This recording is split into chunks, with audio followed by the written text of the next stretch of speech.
Eric, welcome to the show. It's always fun when I get to talk about AI, right? Anytime, and your product, when we got to meet in pre-show, is hitting some neat. It really got me going. I was amazed by your search engine, what you got going, and we're going to talk all about that today. And anytime this new technology hits the marketplace, just makes me so excited. So, welcome to the show, brother. Yeah, happy to be here and thank you for those kind words. That is the type of response we hope to elicit from our users. Well, this one's easy, right? Because when you go onto consensus.app, right? That's the website. And you Consensus app. Yep. yeah, when you sign up to be a user, it is revolutionary, right? And, like, this is the kind of search engine I'm always looking for. I don't need all the ads and crap and stuff that I get in these. I want real, like, information. Like what it felt like Google was originally. Like, I had, like, real information before all the ads and all the stuff they interpreted I wanted came into play. I go back to that pure search engine information. Yeah, I mean, you're making the pitch for us. But yeah, so to give everyone context, we are Consensus, and we're a new search engine that allows you to type in a question, and we will look to find answers to your question in scientific research papers. It's a subscription platform that is completely ad free, and like Anthony, you just mentioned, the one of the best value props we have is that no matter who you are, no matter what you've searched before, no matter where you come from or what you've done previously, your search results are going to stay exactly the same. And if you type in a question and I type in a question, you will get the same results. And that is not the case for any search engine that uses an advertising based model. Google is open about this, but if I typed in a question and Anthony, you typed in a question, we would both get different sets of results. And it won't be a function of which is true. It will be a function of which is more likely to make us click on something. And that's just because of the incentives of an advertising based search engine. Yeah, and that part of that scares me, right? Like um, I get how it customizes to me, right? And there's this like fantasy about that. Like, oh, it makes it a little bit more Anthony-ish, right? You get what Anthony's looking for. But what it feels like to me is that, like, Google is getting way more information about me than I'm getting on the information that I want from Google. And what really offends me about that is more of, what are you doing with all of my information? Who's getting this? And then ultimately, what are you doing to hack me?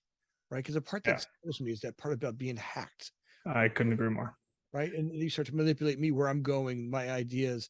I get afraid of that. Like, that's that little tiny thing where they tickle your belly with the ease of use, but then on the backside of it, you start going, I didn't even realize how manipulative it was, and where it took me.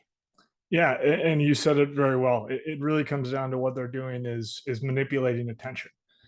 So the way that they make money, because it's an advertising based system, is by keeping your eyeballs on the product so they could sell more advertising space to you. And every time you click on something, there's another opportunity to push a different advertisement to you. So their goal and the way that they optimize all of their algorithms is what drives engagement. And to drive engagement, you need to keep somebody's attention. So it is truly a systematic AI driven manipulation of people's attention. And that's the way that most social media products are. Yeah. Oh, it's I can feel it. Like, I'd never really realized it before. Yeah, I'm an avid reader, right? I'm as avid. I really love reading, and every once in a while, I'll go through a spell where I'll get caught in social on the internet, or I get caught in social media, and it's a game or a series of things that all of a sudden I didn't realize I lost 2 or 3 weeks of reading. Right? I just get in a habit. Like, I'll go to bed, and all of a sudden I get on those the video loops. All of a sudden it's Yep. stuck. And wormhole. Yeah, the little wormhole of something. It started off kind of funny with, one of my clicks from one of my friends, and then all of a sudden I'm watching two people fight, and then I'm watching, someone steal a car, and then, like, all of a sudden an alligator's biting someone's hand off, and and now it's 2 hours later. I'm like, "Ha!" It was a wormhole that I got into, and all my clocks on my phone disappear. Right? You ever notice it, to get to your timer, the time, you're like, it's all gone. And, Yep. you know, it's just one of those things where that feels like training. It's a subtle way of training. Look, it's feeding me the stuff that I want to see. Obviously, it's getting my attention, but it feels like, all right, Anthony just lost 2 hours of his day. Or Yeah. the one that really gets my wife is when I wake up in the middle of the night and all of a sudden I do an hour of them in the middle of the night. Yep. She looks at me, she goes, man, if that was a drug, you would be a junkie. You would like if that Well said. Yeah. right? That would be a whole if you were drinking, you'd be a drunk. I mean, seriously, if you got up and that was just booze you were doing in the middle of the night, the way just staring at that phone for an hour in the middle of the night, it just feels a little bit awkward. So yeah, so that's a little bit about where the fear of the Googles of the world are going, and that's why I feel like when I see a software like yours, it's so refreshing, right? Like I really just want pure data for her. I want to pay you for the service. I don't mind paying because you have to make money. Yep. In return, I want real data where I'm finding scientific tech information about the stuff that I'm searching on, whatever that is, whatever, if it's, I just had shoulder surgery. If I want to find out about shoulder surgery and best way to heal my, Great use case. Yep. right, I want to find that. And I don't want to end up at WebMD, right? I want Yeah. a doctor sell me a video conference, which all I wanted to do is, all right, what's the best thing to do after shoulder surgery? Yeah, and again, you're making the pitch for me, but when we've pitched our business to investors, the opening slide that we show is actually the real results when you type into Google, what are supplements that help with anxiety? And when you type that in, you get a bunch of advertisements for a variety of vitamins that probably don't do anything. And then if you type that into consensus, instead, what you get is actual studies that have looked to say what are these interventions that have actually been proven to work. And like you said, we hope it to be a more pure, based on what is true type of results as opposed to these advertisements. But yeah, man, you're making my job easy. I got to bring you on the road show with me to make this pitch. I think it's an easy one though. I think that's what's happened is, the pendulum swings, right? The pendulum swings as technology really starts to grow and where we're all at. First of all, these toys that we get, Google was an amazing toy. It's an amazing toy, right? I get it. I'm like, oh my God, look at this. I can, and it was fun to be able to do that. And here, the ones I love are where it finishes the question before I'm even done typing. Yeah. Right. Right. And you're like, oh my God. And you just notice that how fast it's learning. And what I just start to worry, and not worry like in I'm going to go into a bunker and hide, but Right. like we should start talking more and more about, look, this is getting to know me better than I know myself, Yeah. right? And the thing I like to say is that people always talk about like, oh, my phone's listening to me because I talked about something and then it showed me an advertisement about that. And they're not, actively listening to you. And it's actually scarier that they're not, because that is how good their information is about you, that they effectively predicted that you would talk about it. And then it's just confirmation bias that you happen to have a conversation, then the ad showed up. So that's how good they are at knowing about you, that like people so frequently get that confirmation bias of you and I talked about some exercise band, and then I'm on Instagram the next day and I get an advertisement for an exercise band. Well, the reason I was shown that isn't because we had the conversation. The reason I was shown that is because I have all these attributes about me that make me a good customer for exercise band. So it just, it's likely that you and I have conversations about it. And then the next day I see it and I have confirmation bias. So it's actually scarier, in my opinion, that they're not listening to us via our phones. Well, just the fact that Google will know me more better than I know myself is ultimately that part that raises the hair on the back of my neck, right? Yeah. Because that's the kind of manipulation that I don't even notice, right? If it knows, once it gets to the point where it can manipulate around my biases, my fears, it can manipulate me in a way that makes me want to feel like I chose to do that. Right. That's, by the way, that's what my wife does. Yeah, but that's my wife's specialty, right? She gets me to do stuff all the time. She wanted me to do, but she Right. knows how to, right? That she's got my wife's technology. I don't know how Google got my wife's technology, but all of a sudden she's got, Google's got me do it. And can you imagine that in the wrong hands of a dictator or of somebody in the world who's not, uh, who we don't want to have that information now or that ability. Now all of a sudden you start to really take away what felt organic, even when they manipulate you in a way that makes you feel like you wanted to learn that. Right. And you're like, not realizing how toxic that could be later on as we continue to grow. So I think that's stuff that when I saw your technology, I'm like, okay, look, this is pure, it's clean. This is the kind of stuff where, all right, if I want to feel like I'm getting instead of the junk food, or if I want to go for the good grains, right? If I Yeah, want to find the good healthy stuff to eat in my brain on the internet, this is the kind of nice analogy. I like that. yeah, this is like a healthy one, right? I don't feel like it's Yeah. junk food for the brain, and it feels like it's a healthy, great way to go. So, Eric, how did you and your partner get into putting this together? How did it come about? Yeah, so I found a consensus with my partner Christian Salem. He actually was a college teammate of mine. We both played football at the Northwestern University out in Chicago, and we had the unique quality about us that we were Division I athletes who came from families of academics and scientists, and that led us to be talking about things in the football locker room that most people probably don't talk about, talking about AI and physics and the origins of the universe and all those fun things. And we really bonded over that. And we both love to consume scientific content, whether that's reading nonfiction books or listening to a podcast where there's a scientist on it. And we both saw how much value we both got in that, and how it adds to our conversation and makes it sound way smarter in front of our friends, all the fun stuff like that. But neither of us are academics ourselves. And we were both really frustrated with the ability to access these type of insights, this knowledge on demand. There was no easy way to do it. You basically had two options. You typed it into Google, which has all the problems that we talked about, or you go to these traditional academic search engines, whether it's PubMed or Google Scholar that we all used in school when you were trying to find supporting evidence for your papers. And those search engines are great, but they haven't been updated in 15 years, and they use simple keyword. And there's a reason why non-academics never pick up Google Scholar to go find out their information. If you want to learn, is red wine actually good for your heart? Your intuition isn't, oh, I'm going to go use Google Scholar, because it's not a user-friendly product experience. So that kind of problem statement led us to say, well, what if we could do this on demand? What if there was a way to make getting information from these good sources as easy as it is to use these other tools, to make it this user-friendly experience?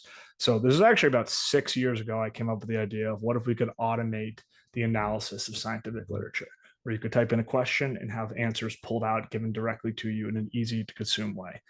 Fast forward a bunch of years, me and my co-founder both worked separately in tech. I worked in data science, he worked in product management. And then COVID happened, and it was actually Christian. I had the original idea for it, and then it was actually Christian at the start of COVID. It was like, remember that crazy idea you had? I think the world needs this more than we ever have before, with all the information that was spreading around. And it was really at the start of COVID when, alongside our day jobs, we were working on it on the side, building out the business plan, the deck, learning about this type of technology and how it could actually work, where were we going to get the data from. And then we hired a contractor who now is a full-time data scientist for us to help us build a proof of concept. And we actually built a non-scalable proof of concept prototype while we were working our other jobs. And with that, we were able to raise some money and say, hey, look what we built, putting in, part-time hours completely on our own dime. We built this really cool thing. Now give us some money to go scale it. And we were able to successfully do that last summer, raised a little over $1 million, quit our jobs, and I've been working on it for a year now. And yeah, happy to announce that as of last week, we have launched publicly. And we will be a subscription service, but for the time being, we want to get as many users as we can, get a ton of feedback. It is completely free to sign up. So if anybody out there wants to go get their questions answered from the science, visit consensus.app. That's now's the time to do it right now. Now's the time to take advantage of when you're just starting up, getting in there, be the first in class to go out there and try this on. I jumped on and I loved it. As you as you start to really build this idea and you guys start working together with it, your first engineer that you had come on full time with you, Yep. and you start working together, that's one of the ones where I think it's fun to talk a little bit about, because this to me is where you guys start making where the rubber meets the road, right? You Yep. you get an idea and you're excited about it and you start to push forward on it. Look, and you're still working other jobs, and now you're gonna start spending some money, bringing in some outside people, and you're still not making the money on it yet. You're not. Right. This isn't Yeah. all yet. This is still We're pitching people on the dream. right. You're pitching them on the dream. Yeah. On ourselves, on the dream, right? It's as much about the founder as it is about the idea. Absolutely, Harry, and that's the fun part, right? Every one of these successful people that I interview, like we just interviewed some guys from Israel that literally their idea is going to be great if it happens, right? But Yep. they're pitching the founders. So there's three great Oh yeah. Israeli generals that were part of the special forces team, and they're talking about, and right now all they have is the team, and right now I think that's as valuable as as anything, right? Finding great people 100%. work together that have an idea that are just relentless, right? That relentless behavior of I'm going to work a job, I'm going to put this on overdrive. How many people are checked out on this world? And I speak to it every single day, right? Like people can get overwhelmed. And look, the world is changing pretty quickly, and we're all drinking off a fire hose. Look, I get it. And most kids are out there, smoking dope, drinking Miller Lite, and just hanging out, going, all right, and they crawl up in a ball, and they're like, I can't take it, and I'm just going to shut off. And instead, there's other people out there like you guys that are out there that's inspiring. That goes, look, it's gonna be hard. We're gonna push through this. We're gonna go out for the big idea. We're gonna stumble across our conversations. I mean, come on, what's it like to have that first pitch for cash?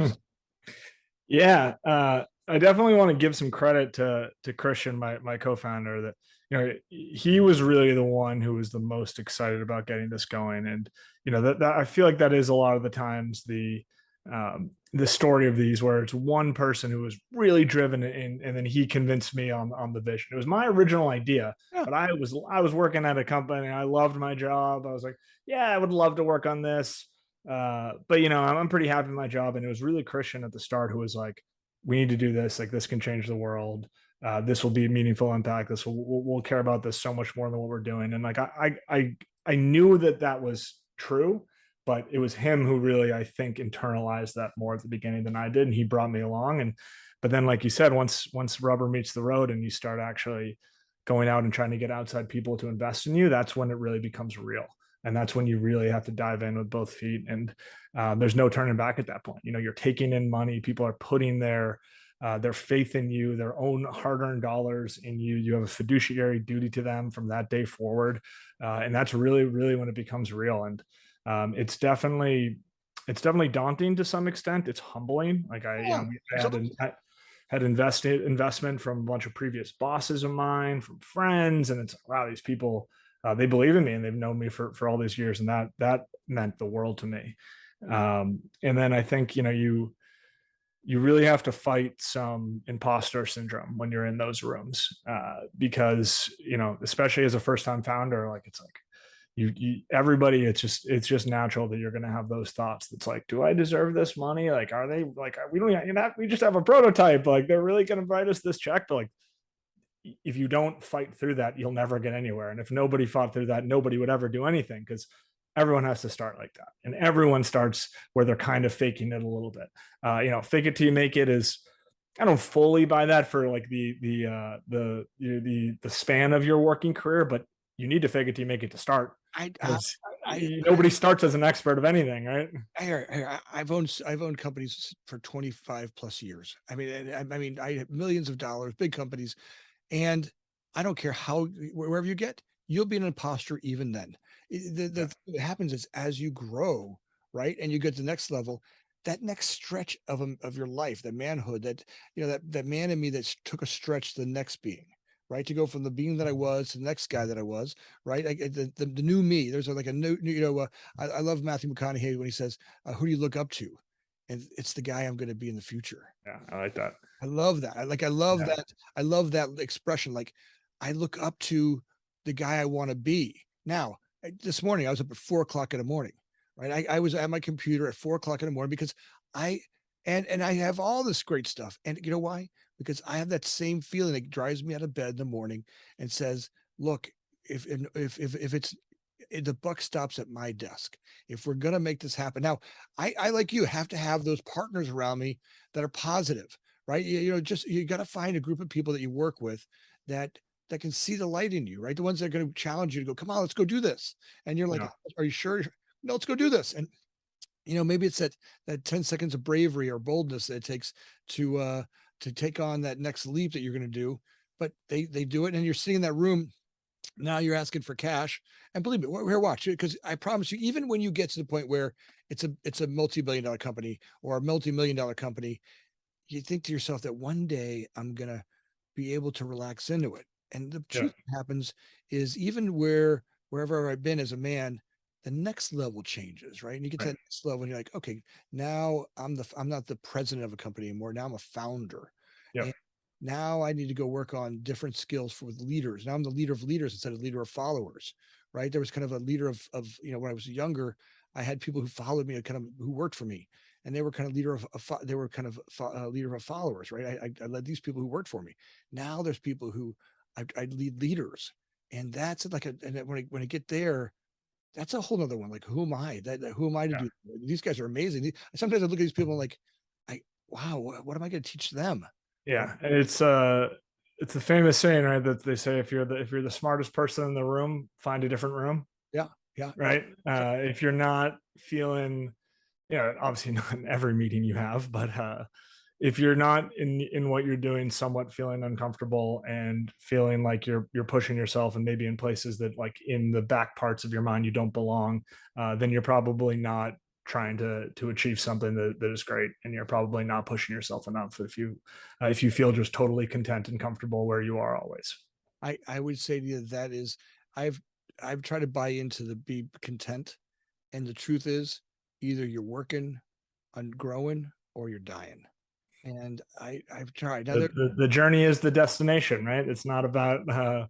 you don't just get hit a checkpoint and say, oh, now I'm just happy. It's yeah, it's about continuous improvement, continual growth, and then it's finding the joy in that journey is where true happiness is. Yeah, so I honor you guys for doing that, and all the entrepreneurs that are out there that are listening to us that are on that line, and the two buddies that are working together, or two friends that are working together that are inspired. They have a great idea, and they're worried about will this matter? Yes, it matters. If you're out there right now and you're listening to this podcast, the boldness is in just taking the next step, and literally when you get there it will work. I don't know how it happens. I always tell people take the step and just trust that the ground will be there when you get there.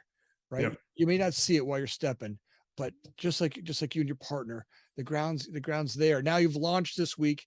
You got some real good success. You had over 2,000 people sign up this week. Yeah, we launched on a website called producthunt.com, which is where tech products go to launch their product, and people get to vote on them. And then if you are in the top 5 products, you get to be on the front page, and everyone gets to see it. And yeah, we were lucky enough. I believe we came in third. We had like close to 1,000 upvotes on the day.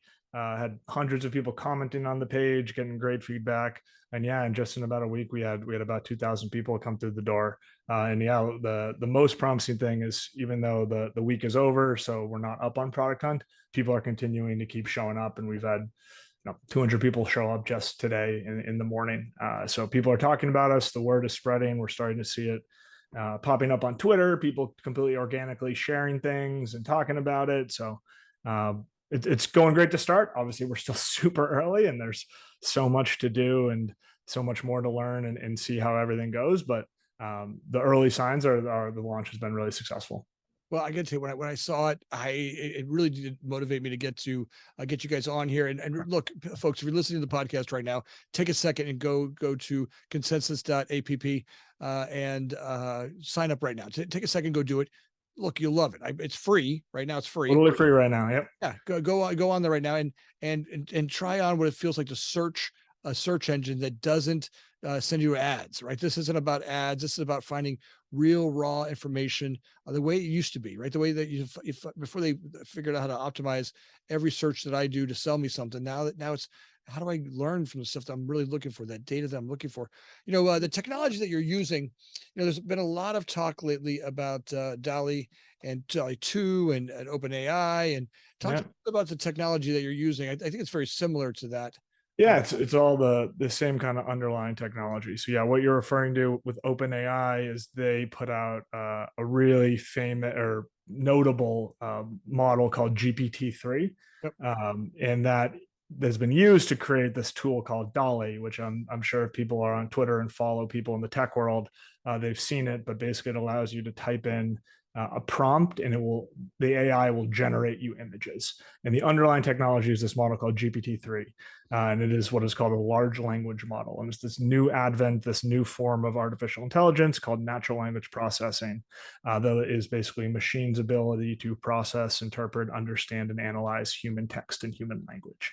And that is, the simplest forms of that are the old, Google keyword search, and the most advanced forms of it are what we're seeing now, where you can, type in questions and they'll generate answers for you. They'll, there's a bunch of companies popping up that are AI generated content. So you can type in like a prompt and say, I need marketing copy for a company that sells power bars and we want a happy tone. And GPT-3 will generate you this marketing copy. There's all these amazing tools that are coming. And what we use at Consensus is a really similar technology. It's a large language model. It basically takes in your question, tries to understand what the intent of your question is, and then we'll read through the documents and try to find answers to those questions. So it's basically this underlying technology called large language models, that allow for machines to understand and interpret human language. And it is booming right now. All this innovation that I just mentioned has really just been in the last 2 to 3, 4 years. So continue to expect to see more companies popping up that are using these new amazing tools that will allow us to build some pretty darn cool products. Well, I mean, and now's the time to jump on board with you guys. Those young entrepreneurs. These are the kind of guys you want to go hit your wagon to as they grow.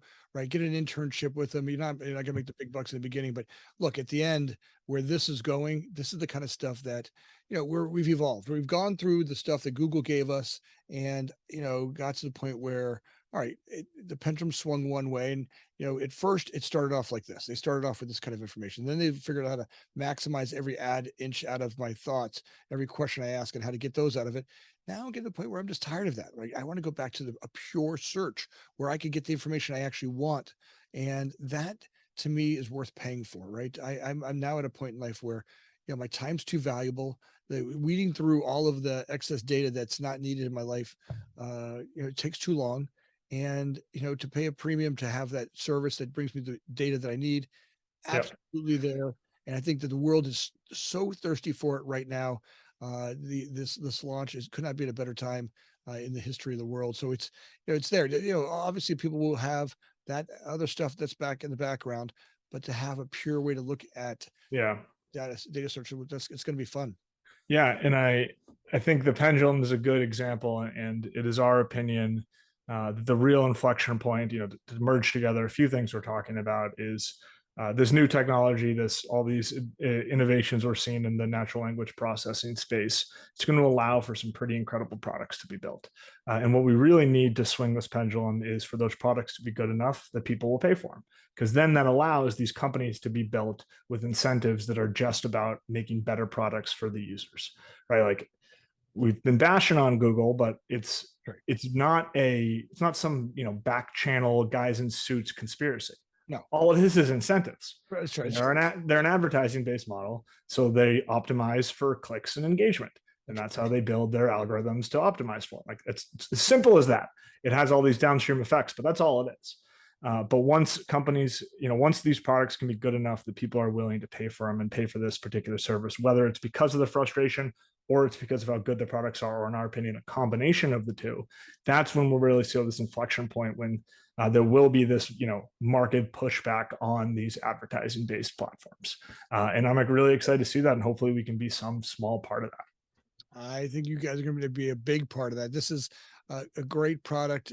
Folks, get on there right now and log in and check it out. It's the first time I logged on. It just blew my mind. I was like, all right, great. This is back to what I was looking for, and I couldn't wait to have you on the show. You guys are up to some neat stuff there as you start to break these barriers. When you get your first 2 million people on, Hmm. and you get the next, and you start. And I want you back on the show. Like I want to remember when you launched, and then at 1 million and a 2 million. That whole journey you're on. Just remember me when you get to when you're that company that future company that you guys are at. It's fun watching your excitement and your bravery, and I honor you too as entrepreneurs to go through this. And I really look, folks, that are out there. This is the stuff we talk about every show. right? How do we inspire you to have that bright idea and to take that step out there that says, you've got an idea today, who's going to do it, when to do it today, who's going to do it, I am, right? And I'm going to do it now, right? And go out there and do that work now, because there's never a better time than right this second to go do what needs to get done, because it'll happen. And just know that the world is thirsty for this type of stuff. And I honor you, Eric, for the work that you're doing. Yeah, much appreciated. Thank you so much for having me on. And to get real football coaching on you, my offensive line coach at Northwestern used to have a plaque in the offensive line room. There was the quote from Winston Churchill about the man in the arena. And now it's like the man you'd always rather be the man who tried and failed in the arena than the poor timid souls who never knew victory nor defeat. And yeah, I think it's a good framework for going through life. Of if you have two decisions to be made and one of them puts you in the arena somewhere, typically is the better decision. And they feel a little bit uncomfortable. It's going to feel weird. You're going to feel like you don't belong. But in the long run, if you keep putting yourself in the arena, good things will happen. You'll accomplish more than you could ever imagine. And I'm not saying that we're at that point at all, but we've definitely taken at least a step into the arena, and are definitely having fun doing it and learning a ton. It's no fun if you're not on the dance floor, And there you go. That's a simpler way to put it. Less corny. Right? No, no, here I'm like with you. That's ultimately what the life's about, right? Getting on, you'll never, ever, ever regret that statement that Winston Churchill put out there. You'll never regret doing it. All The regret, poor timid souls who know neither victory nor defeat. that's the regret right there. And at the end of life, and by the way, it goes quick. I'm just from a 54-year-old man who was your age a week ago, and I love it. I love the growth and all the stuff that's happening, but it goes quick, and now's the time to go do it, and get off that couch and go do what got to get done. So, all right, people want to go get to your website, consensus.app, Yep. consensus, right? Yep. Love it. APP. And if they want to get a hold of you, if they want to come work for you or do an internship with you and your group, and come, be part of something special, what's the best way to get a hold of you? Yeah, I think there's a contact form on our website, at least with the email for the company email. Feel free to reach out if you want to, if you have any questions, or if there will be opportunities for internships in the future. And Anthony, as you said, yeah, go join the website. It's going to be free for a limited time. We want to grow and get a bunch of users and get a ton of feedback. So if this interests you and if you've ever wondered, what does the science actually say about that question I had? That's what we built Consensus to do. We've built it to try to make that process easier and to try to make getting real scientific answers as easy as it is to type a question into Google. So come check us out. I love it. Thanks for being on the show, and look forward to having you and your partner on again. Thanks. Awesome. Thank you so much, Anthony. All right, Eric. Hey guys, if you'd like the show, just take a second right now and just do me a favor and like and subscribe. It makes the world of difference to me that when you do that, if either on YouTube or any of the streaming services that you're listening to it on, wherever you're on the world, just take a second right now and do that, because you guys make the world of difference to me, and I'm grateful for all the listeners that are out there. So thanks for joining us again.